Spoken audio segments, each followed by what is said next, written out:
LRS మీద BRS versus కాంగ్రెస్గా మారిపోయిన situation కనిపిస్తోంది. ప్రస్తుతం మన ముందు జిహెచ్ఎంసీ ఆఫీస్ దగ్గర ఈరోజు బీఆర్ఎస్కి సంబంధించిన ఎమ్మెల్యేలు ఏదైతే ఎల్ఆర్ఎస్కి సంబంధించి లోపలికి వెళ్ళి ఒక వినతి పత్రం ఇచ్చారు. ఎల్ఆర్ఎస్ని పూర్తిగా ఫ్రీ చేయాలటువంటి మాట చెప్పారు. సో దానికి కౌంటర్గా అయితే శుద్ధి కార్యక్రమం చేపట్టింది కాంగ్రెస్ పార్టీ.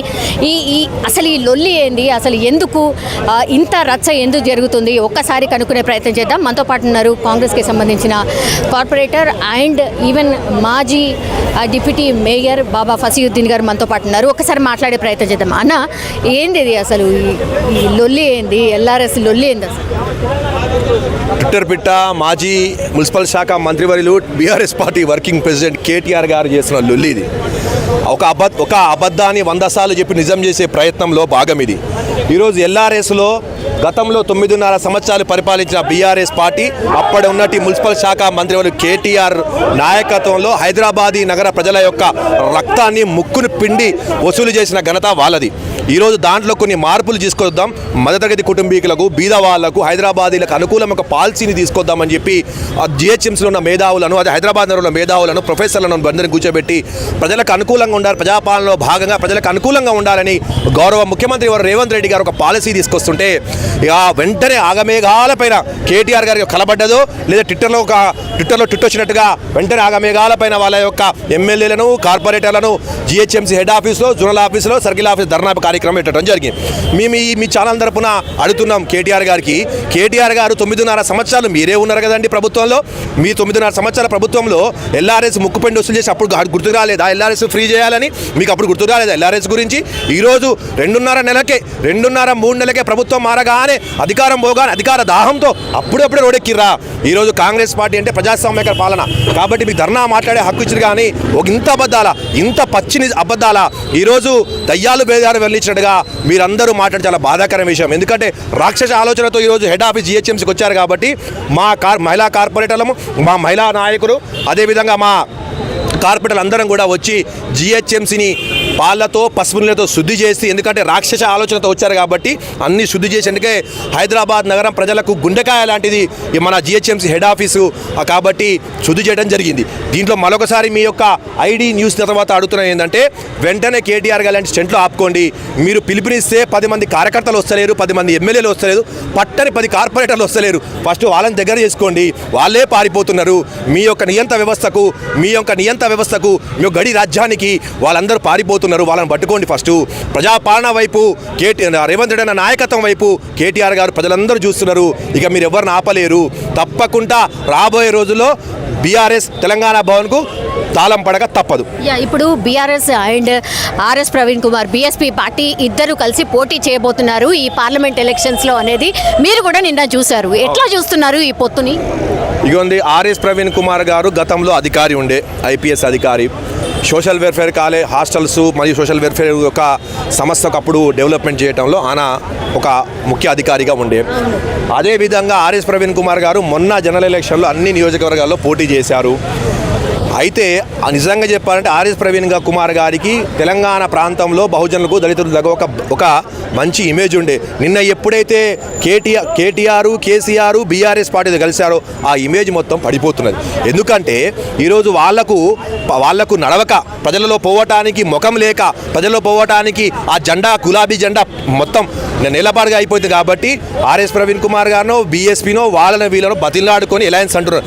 ఎవరు ఏది వచ్చినా కూడా తెలంగాణలో 14 నుంచి 15 ఎంపీ సీట్లు తప్పకుండా కాంగ్రెస్ పార్టీ రేవంత్ అన్న గారి నాయకత్వంలో గులాబీ జెండాను తెలంగాణలో కాలగర్భంలో తొక్కేస్తాం.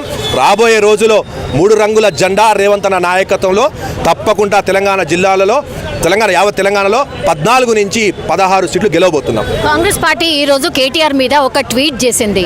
ఎందుకు ఇట్లా మాట్లాడుతున్నావు? కొంచెం ఘాటుగానే ఆ ట్వీట్లో కనిపించింది. కేటీఆర్ గారిని జాతకాలు చెప్పుకో ఇట్లా ఏదో సంథింగ్ రాసినట్టు అనిపించింది. ఎందుకు అంత కసి?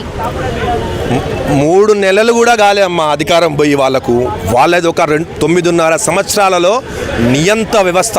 9.5 సంవత్సరాలలో ప్రజలకు అందుబాటులో లేకుండా, నాయకులకు అందుబాటులో లేకుండా, సొంత మంత్రులకి అందుబాటులో లేకుండా నియంత వ్యవస్థ నడిచింది ఆ నలుగురులో. వాళ్ళు ఇప్పుడు అధికారం లేకపోతే వాళ్ళ యొక్క దిమాగ్ పనిచేస్తలేదు, వాళ్ళ మతిసీమత కోల్పోతున్నారు.